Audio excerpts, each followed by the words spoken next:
Chapitre 207 Guérison de l'aveugle-né.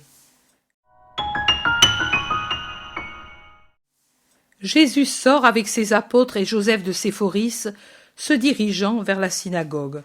La journée, limpide et sereine, réjouit comme une promesse de printemps, après les jours venteux et couverts, vrais jours d'hiver. Beaucoup de gens de Jérusalem sont donc sur les routes, les uns allant vers les synagogues, d'autres en revenant ou venant d'autres lieux, certains avec leurs familles, afin de sortir de la ville pour jouir du soleil dans la campagne. De la porte d'Hérode, visible de la maison de Joseph de Séphoris, on voit les gens quitter les murs pour des distractions joyeuses, en plein air. Un plongeon dans la verdure, dans l'espace, dans la liberté, en dehors des rues étroites, entre les hautes maisons. Je crois que la ceinture champêtre qui entourait Jérusalem avait été voulue spontanément par les habitants qui voulaient concilier la mesure du chemin du sabbat avec leur désir d'air et de soleil qu'ils prenaient sur les routes et non seulement sur les terrasses des maisons. Mais Jésus ne va pas vers la porte d'Hérode. Au contraire, il lui tourne le dos pour se diriger vers l'intérieur de la ville. Mais il n'a fait que quelques pas sur la route plus large où débouche le petit chemin où se trouve la maison de Joseph de Séphoris, que Judas de Kériote attire son attention sur un jeune homme qui s'avance vers eux en tâtant les murs avec un bâton, en levant en l'air son visage sans yeux, avec la démarche particulière aux aveugles. Ses habits sont pauvres mais propres, et ce doit être une personne connue de beaucoup de gens de Jérusalem, car plusieurs le montrent du doigt, et certains lui disent « Homme, aujourd'hui tu t'es trompé de route. Les chemins du Moria sont tous dépassés, tu es déjà à Bézéta. »« Je ne demande pas d'argent aujourd'hui, » répond l'aveugle avec un sourire, et il avance toujours avec ce sourire vers le nord de la ville. « Maître, observe-le, il a les paupières soudées, ou plutôt je dirais qu'il n'a pas de paupières. Le front rejoint les joues sans aucune cavité, et il semble que par-dessous il n'y ait pas de globes oculaires. Il est né ainsi, le malheureux, et il mourra de même sans avoir vu une seule fois la lumière du soleil, ni le visage d'un homme. Maintenant, maître, dis-moi, pour être ainsi puni, il a certainement péché. Mais s'il est né aveugle, comme c'est certain, comment peut-il avoir péché avant de naître? Peut-être ses parents ont péché, et Dieu les a punis en le faisant naître ainsi. » Les autres apôtres aussi, avec Isaac et Marjam, se serrent près de Jésus pour entendre sa réponse. Et pressant le pas, comme attirés par la haute taille de Jésus qui domine la foule, accourent deux hiérosolymitains de condition aisée, qui étaient un peu en arrière de l'aveugle, et entre eux se trouve Joseph d'Arimathie, qui ne s'approche pas, mais, adossé à un portail élevé sur 2 marches, tourne ses regards vers tous les visages pour les observer. Jésus répond, et on entend clairement ses paroles dans le silence qui s'est fait. Ni lui, ni ses parents n'ont péché plus que ne pêche tout homme, et peut-être moins aussi, car souvent la pauvreté est un frein pour le péché. Mais il est né ainsi, pour qu'une fois encore soit manifestée en lui la puissance et les œuvres de Dieu. Je suis la lumière venue dans le monde pour que ceux du monde qui ont oublié Dieu ou perdu son image spirituelle voient et se souviennent, et pour que ceux qui cherchent Dieu ou lui appartiennent déjà soient confirmés dans la foi et dans l'amour. Le Père m'a envoyé pour que, dans le jour qui est encore accordé à Israël, je complète la connaissance de Dieu en Israël et dans le monde.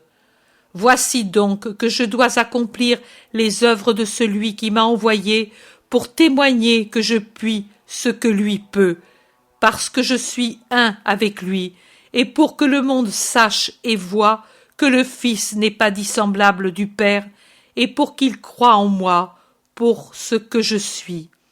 Après viendra la nuit, pendant laquelle on ne peut plus travailler, la ténèbre, et celui qui ne se sera pas gravé mon signe et la foi en moi, ne pourra plus le faire dans les ténèbres et la confusion, la douleur, la désolation et la ruine qui couvriront ces lieux et étourdiront les esprits par la surexcitation des peines. Mais tant que je suis dans le monde, je suis lumière et témoignage, parole, chemin et vie, sagesse, puissance et miséricorde. Va donc, rejoins l'aveugle et amène-le ici. Vas-y, toi, André, je veux rester ici et voir ce que fait le maître, répond Judas en montrant Jésus qui s'est penché sur le chemin poussiéreux, a craché sur un petit tas de terre et est en train de délayer avec le doigt la poussière dans la salive pour former une boulette de boue.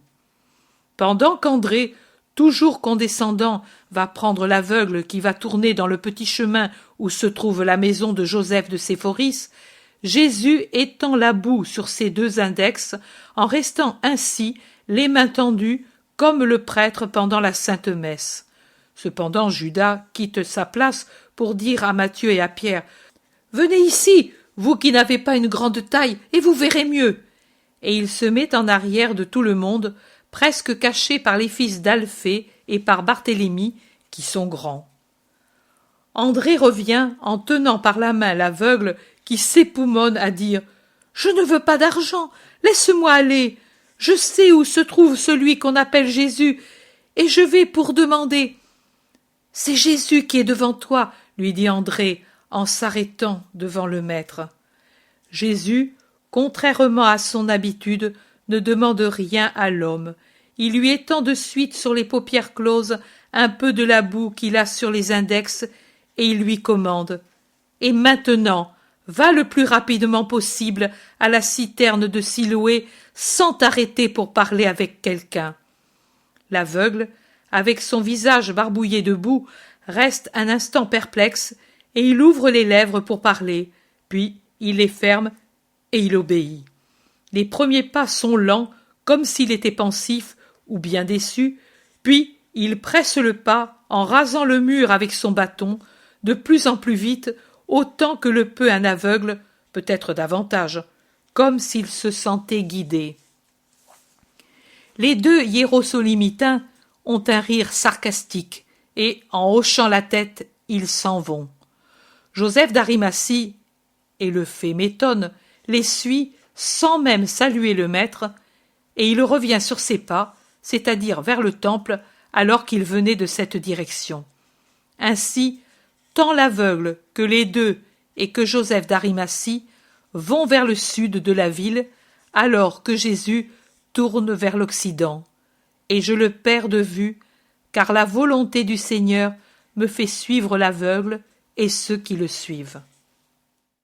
Après avoir passé Bézéta, ils entrent tous dans la vallée qui se trouve entre le Moria et Sion. Il me semble l'avoir entendu appeler Tyropéon d'autrefois. Ils la suivent tout entière jusqu'à Ophel, la côtoient, sortent sur la route qui va à la fontaine de Siloé, en restant toujours dans cet ordre. D'abord l'aveugle qui doit être connu dans ce quartier populaire, puis les deux, en dernier lieu, à quelque distance, Joseph d'Arimathie. Joseph s'arrête près d'une maisonnette insignifiante, à demi cachée par une haie de buis qui fait saillie en contournant le jardinet de la pauvre maison. Mais les deux s'en vont tout près de la fontaine. Ils observent l'aveugle qui s'approche avec précaution du vaste bassin et, en tâtant le mur humide, plonge une main qu'il retire toute ruisselante, et il se lave les yeux, 1, 2, 3 fois. La troisième fois, il presse aussi sur son visage l'autre main, en laissant tomber son bâton et en poussant un cri que semble provoquer la douleur. Puis, il enlève lentement les mains, et son précédent cri de douleur se change en un cri de joie. « Ô Très-Haut, je vois !» Et il se jette à terre comme vaincu par l'émotion, met ses mains pour protéger ses yeux, les serre aux tempes, anxieux de voir, mais gêné par la lumière, et il répète « J'y vois, c'est donc cela, la terre, la lumière, l'herbe que je ne connaissais que par sa fraîcheur !» Il se lève tout en restant courbé, comme quelqu'un qui porte un poids, le poids de sa joie, va au ruisselet qui évacue le trop-plein d'eau, et il le regarde courir, scintillant et riant, et il murmure. Et ceci, c'est l'eau. Voilà, c'est ainsi que je la sentais entre mes doigts. Il y plonge la main. Froide et coulante, mais je ne la connaissais pas. Ah, belle, belle, comme tout est beau. Il lève le visage et voit un arbre.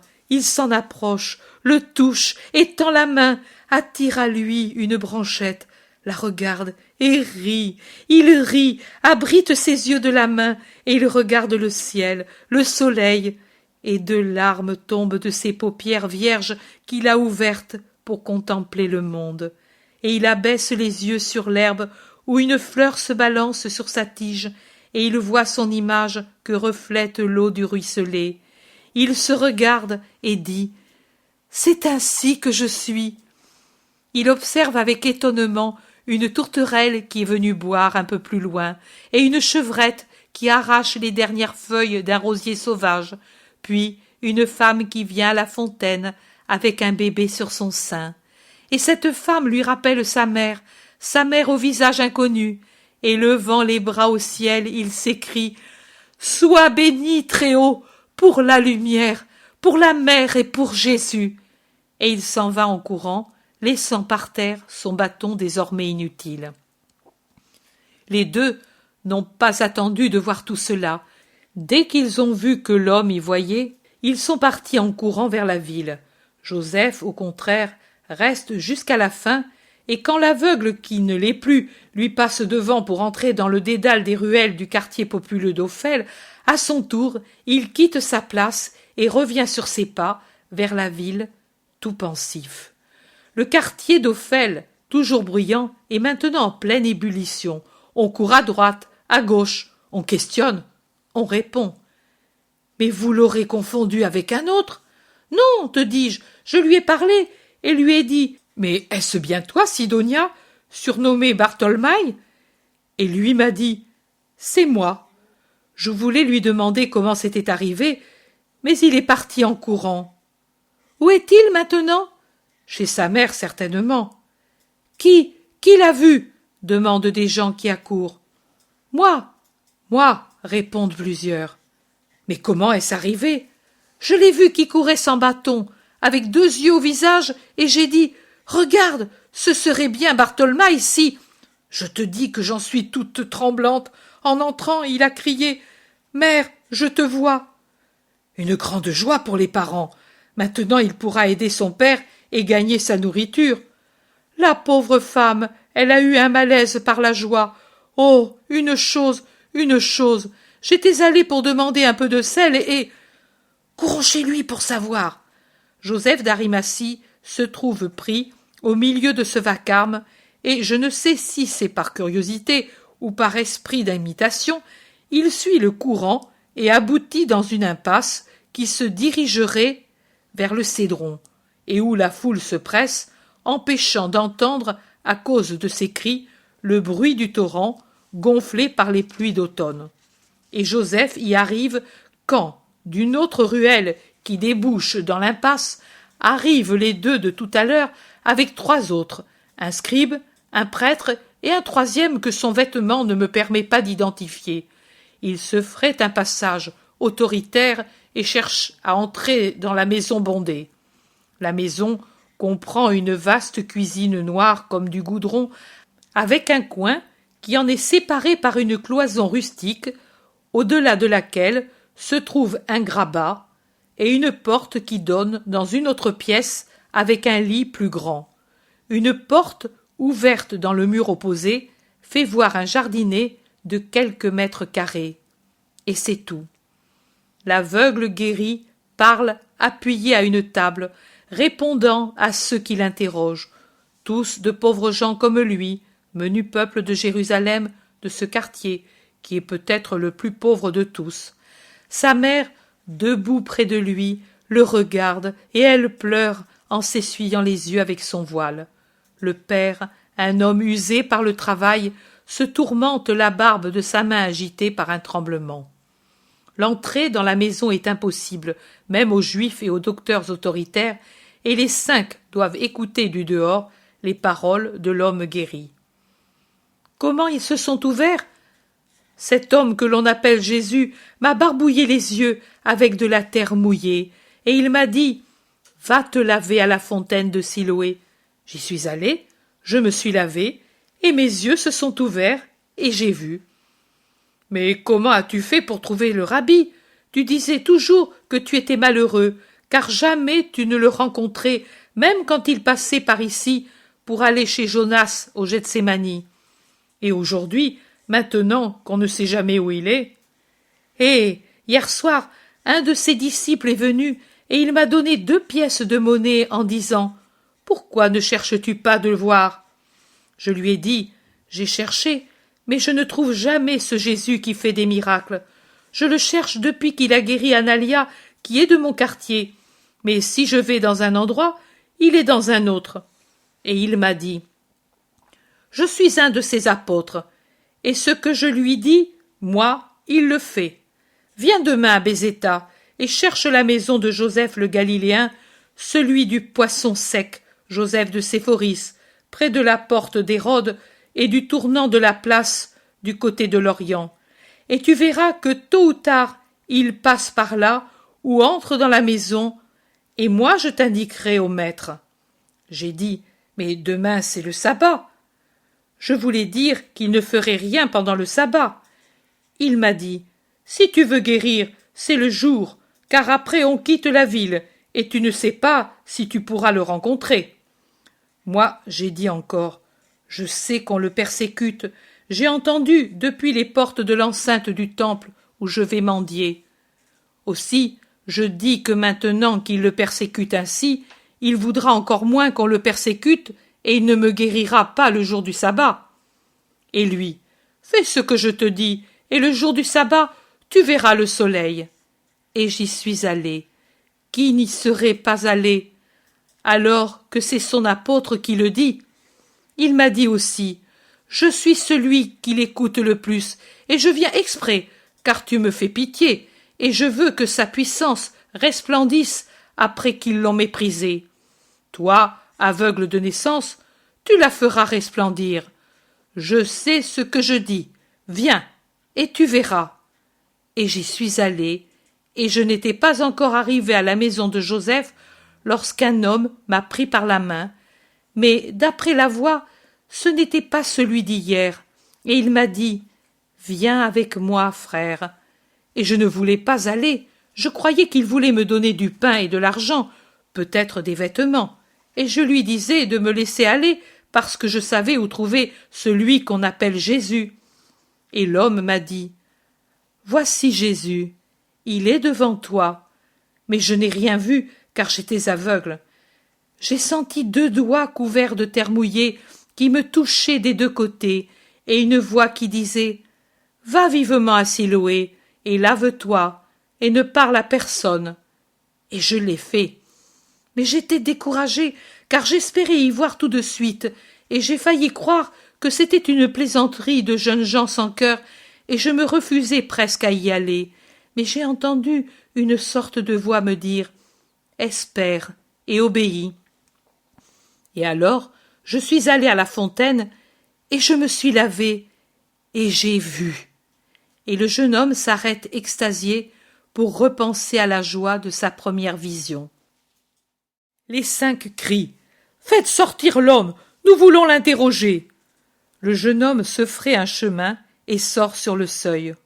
« Où est celui qui t'a guéri ?»« Je ne le sais pas, » dit le jeune homme, auquel un ami a murmuré « Ce sont des scribes et des prêtres. »« Comment ne le sais-tu pas? Tu disais tout à l'heure que tu le savais. Ne mens pas aux docteurs de la loi et aux prêtres. Malheur à celui qui cherche à tromper les magistrats du peuple. » « Je ne trompe personne. Ce disciple m'a dit « Il est dans cette maison. » Et c'était vrai, car j'en étais tout près quand j'ai été pris et conduit à lui. Mais où il est maintenant, je ne le sais pas. Le disciple m'a dit qu'ils s'en vont. Il pourrait déjà avoir franchi les portes. Mais où allait-il? Qu'est-ce que j'en sais? Peut-être en Galilée, pour la façon dont on le traite ici. Imbécile et impoli, fais attention à la façon dont tu parles. Lis du peuple, je t'ai demandé par quelle route il se dirigeait. Mais comment voulez-vous que je le sache, puisque j'étais aveugle? Un aveugle peut-il dire où va un autre? C'est bien, suis-nous. Où voulez-vous me conduire? Chez les chefs des pharisiens. Pourquoi? Qu'ont-ils à faire avec moi? M'ont-ils guéri par hasard, eux, pour que je doive les remercier? Quand j'étais aveugle et que je mendiais, mes mains n'ont jamais palpé leur argent, mes oreilles n'ont jamais entendu d'eux un mot de pitié, et mon cœur n'a jamais connu leur amour. Que dois-je leur dire?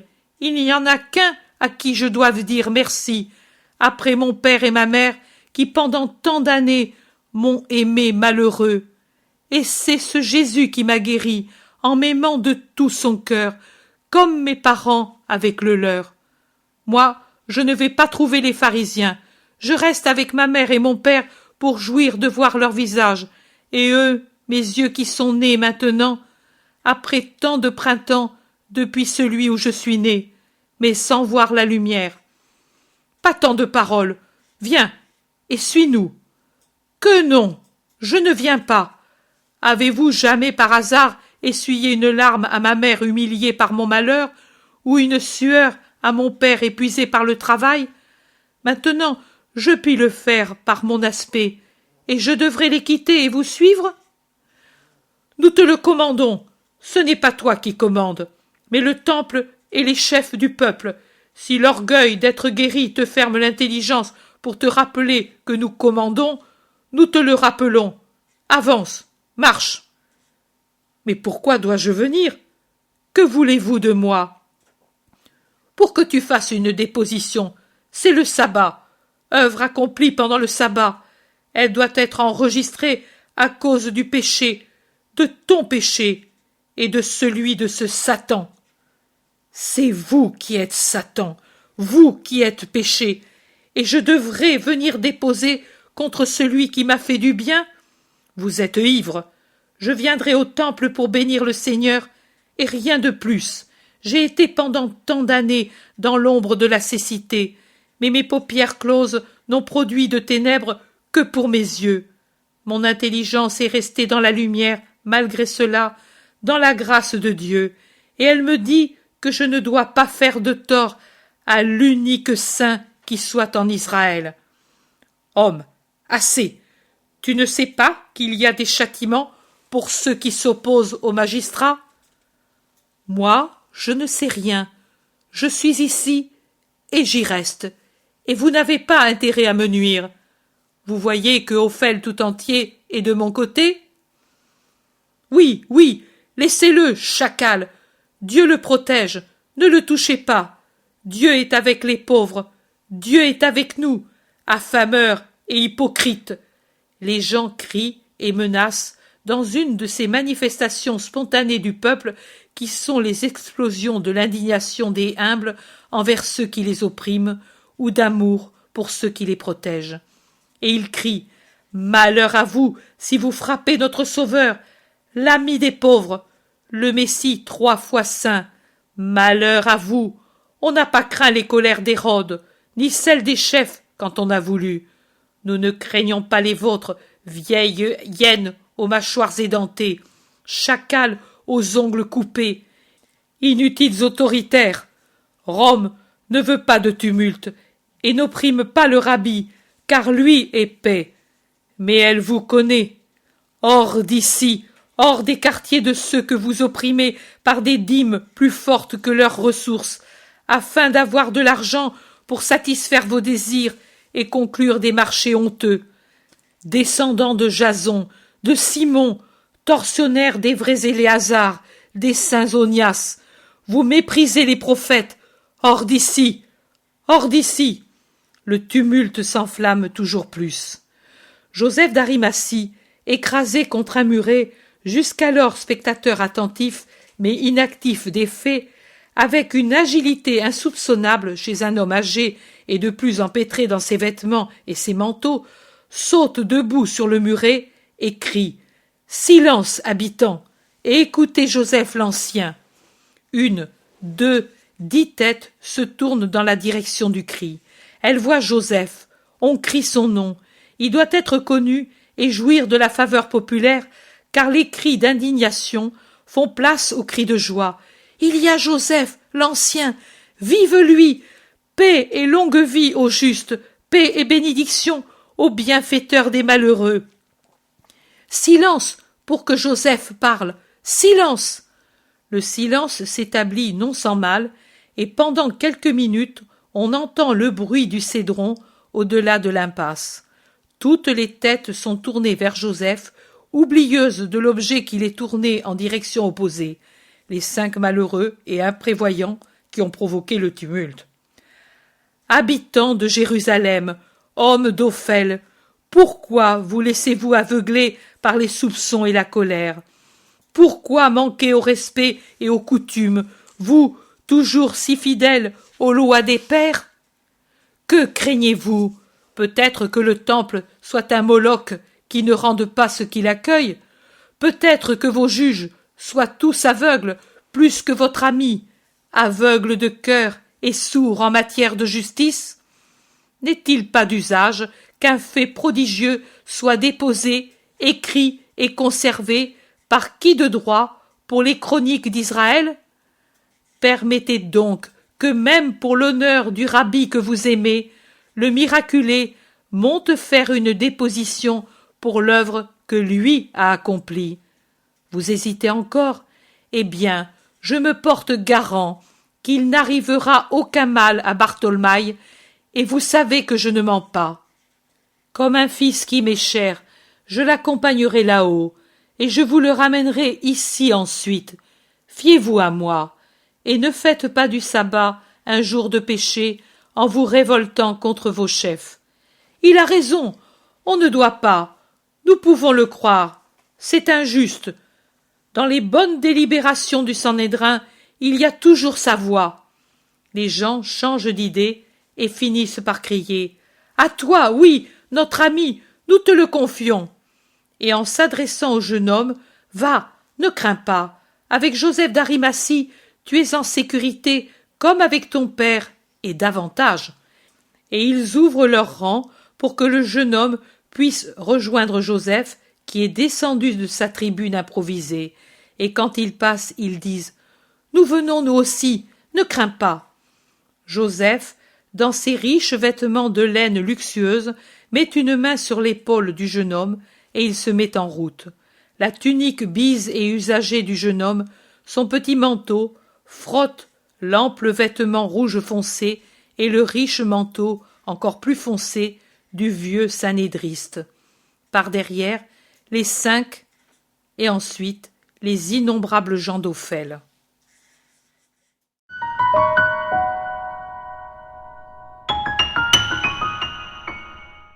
L'intérêt pour les écrits de Maria Valtorta ne cesse de grandir.